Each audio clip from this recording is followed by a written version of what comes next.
Meus queridos, eu estou aqui empolgadíssima para falar para vocês sobre genética pós-mendeliana.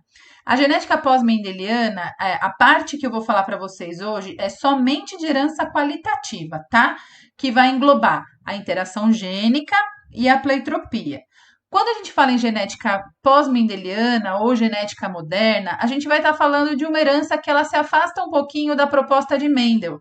Por quê? Porque as proporções fenotípicas, elas vão variar um pouquinho daquela proporção clássica que a gente estudou de 9:3:3:1, tá? Primeiro, herança qualitativa, o fenótipo ele vai depender de quais genes estão presentes. O fenótipo depende de quais genes vão estar no genótipo. Então, eu vou ter aqui interação gênica, dentro de interação gênica, genes complementares, epistasia, ou então depois, no final, a gente vai falar um pouquinho de pleitropia. Mas a genética pós-mendeliana, ela também engloba herança quantitativa, que a gente vai aprender na próxima videoaula, não nessa, porque senão o vídeo fica muito extenso. E o fenótipo ele vai depender de quantos genes. Então, ó, aqui quais genes? E aqui vai depender de quantos genes. E aí a gente vai. Um outro nome que a gente tem aqui é polimeria, tá bom? Um popular, né? Então, vamos falar de interações gênicas. A gente vai estar falando agora de genes complementares. O próprio nome já está falando que são genes que se complementam. Ele tem que estar na proposta de segregação independente, só que os pares eles vão atuar juntos para a determinação do fenótipo. Então, um exemplo que a gente tem aqui é da formação da crista de galinha.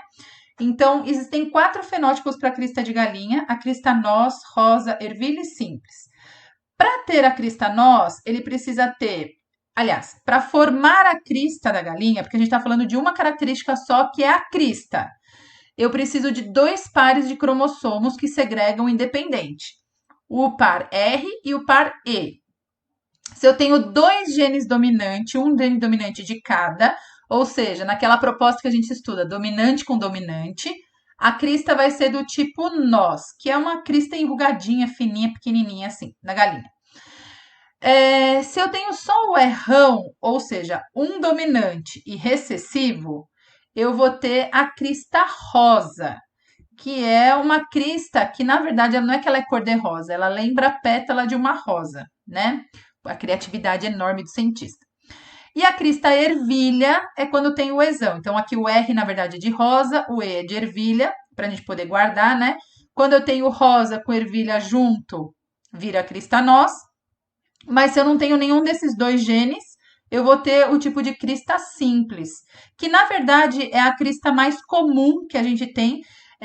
Sempre quando a gente fala em cultivo ou cultura, né, agricultura, agronomia, enfim, existe uma tendência deles escolherem o par recessivo. Então, aquela crista de galinha que a gente conhece, ela tem o genótipo recessivo. Por quê? Porque daí eles cruzam só recessivo com recessivo e não tem variabilidade genética, né? Então, aqui ele continua obedecendo aquela proporção 9:3:3:1, que é aquela proporção mendeliana. A diferença aqui, o que que é? A gente está falando de uma única característica. Então, eu tenho 2 pares de genes para uma única característica, tá? Outro exemplo que a gente tem de genes complementares são o formato da abóbora. Então, vamos pensar como que isso apareceria no enunciado.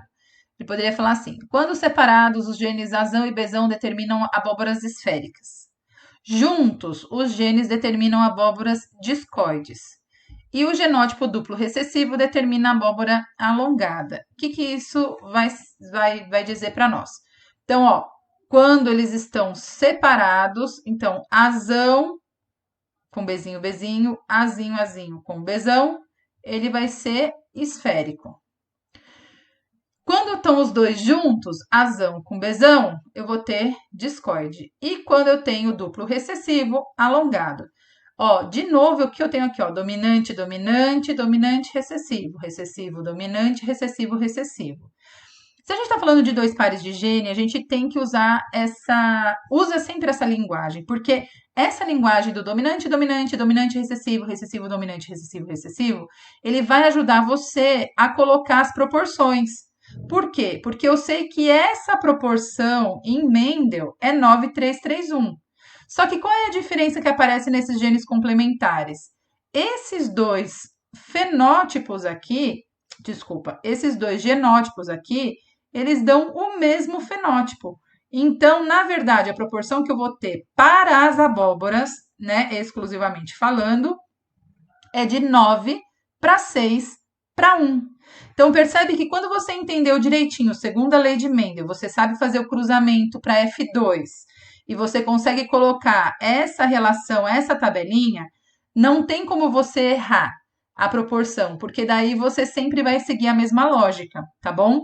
Epistasia, ela vai ser um tipo de interação gênica, onde o gene ele vai bloquear, ele vai inibir um outro par de gene que não é alelo, para manifestar, que ele manifeste o seu caráter. Então, por exemplo, se o gene vai determinar o nariz pontudo, e eu tenho um outro gene que é epistático, que a gente chama, ele não vai deixar o nariz ficar pontudo. Então, ele vai bloquear a ação que o outro par de gene vai fazer. Então, eu vou chamar sempre um gene de gene inibidor, ele vai ser o gene epistático, e o que vai ser inibido eu chamo de hipostático.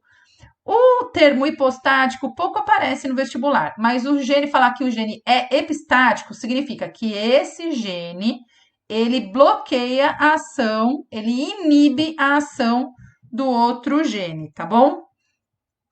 E a epistasia, ela pode ser dominante ou recessiva, porque eu tô falando de um par de alelos e a gente sabe que o alelo pode ser dominante ou recessivo. Então, vamos ver como que fica a epistasia dominante para a cor da pena da galinha. Então, para a pena de galinha, o que vai acontecer? O gene cesão, ele determina a pena colorida. O gene cesinho, penas brancas. Isão é um gene epistático, ou seja, ele é um gene inibidor, normalmente a gente coloca o I para ele, sobre o gene cesão. Então, o que significa isso? Que ele não vai deixar o gene cesão manifestar a característica dele. Se a característica era manifestar cor, não vai manifestar cor. Se não manifesta cor, vai ficar branca, como se fosse o gene cesinho. Porque esse gene cesinho aqui, na verdade, é a ausência do gene para pigmentação da pena, tá? Ou seja, não deixa o gene cesão se manifestar. E o izinho? O izinho, na verdade, significa a ausência do gene epistático, então ele vai deixar o cesão se manifestar. Então, como que isso aqui vai ficar? Ó, dominante com dominante, dominante com recessivo, recessivo com dominante, recessivo com recessivo. Aí eu vou pensar, quem é o epistático? O isão. Onde aparece isão, ela é branca, ó. Então, aqui ela é branca porque o isão não deixou manifestar o cesão.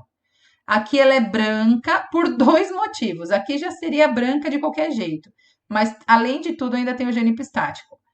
E aqui ela vai ser branca porque o Czinho determina pena branca também. Então, branco, branco, branco, o único genótipo que determina o fenótipo colorido ia ser o Czão, alguma coisa izinho.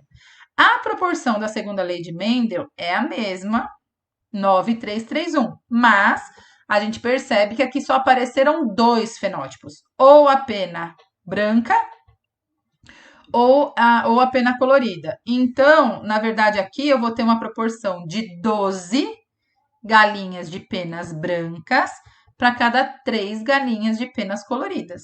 Tudo bem? Bom, então aqui em epistasia recessiva, a gente vai ver no pelo do rato, no padrão de pelo de rato, tá? Gene cesão determina pelos pretos, o cezinho é o epistático, ou seja, ele é o inibidor do A. O A, quando tá com o C, ele é castanho e o Azinho é inativo, não determina pigmentação nenhuma. Então, teoricamente, o ratinho ficaria branco. Então, de novo, o que é importante vocês fazerem? É importante vocês fazerem a tabelinha. Dominante, dominante, dominante, recessivo, recessivo, dominante, recessivo, recessivo. E aí, você volta para suas anotações aqui do que cada um faz e coloca o fenótipo. Quando o cesão tá com azão, é castanho, então pelo castanho. Czão com azinho não determina pigmento nenhum, porque o azinho é inativo, mas o czão determina pelo preto, então o pelo é preto. Quando eu tenho o azão aqui, na verdade, se ele fosse determinar alguma cor, a gente nem sabe qual é. Por quê? Porque ele está com dois Czinhos que são o epistático, então o pelo vai ser branco. E aqui Czinho, Czinho, azinho, azinho, vai determinar o pelo branco de qualquer jeito, tá? De novo, ó, proporção 9:3:3:1.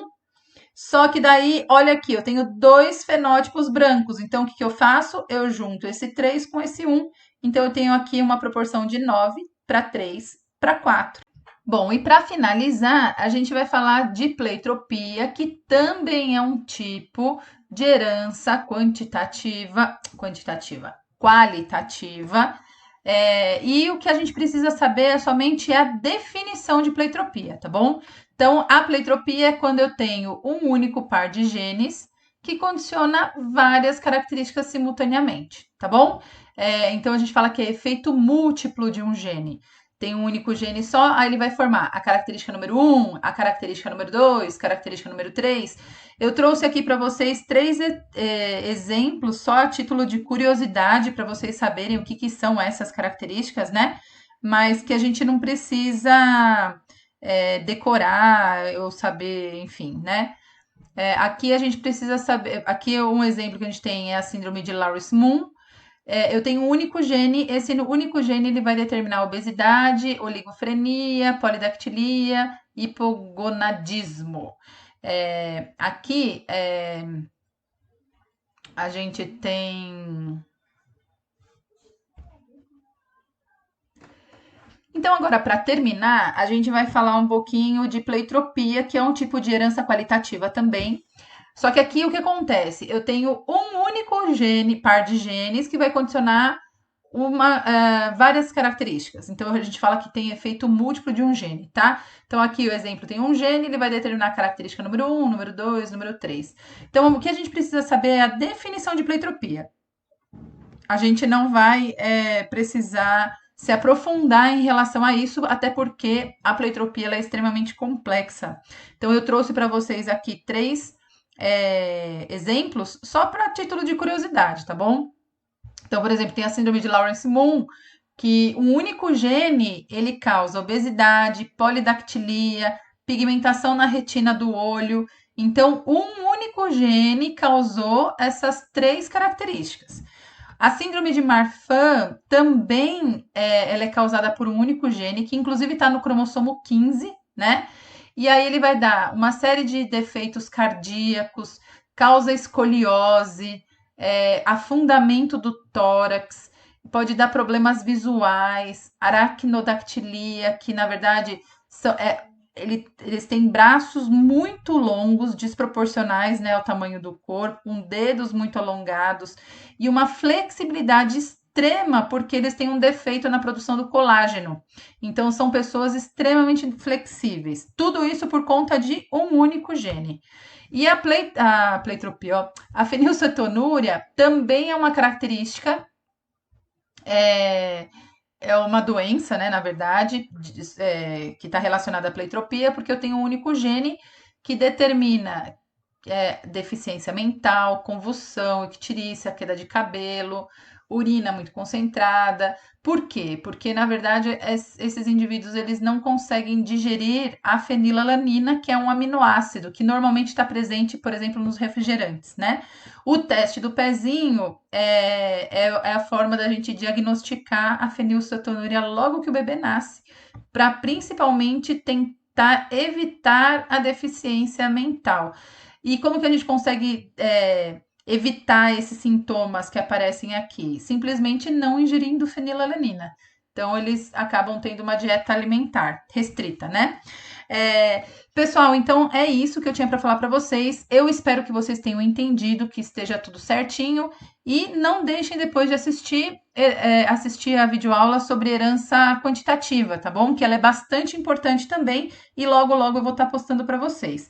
Um beijão, obrigada e até mais.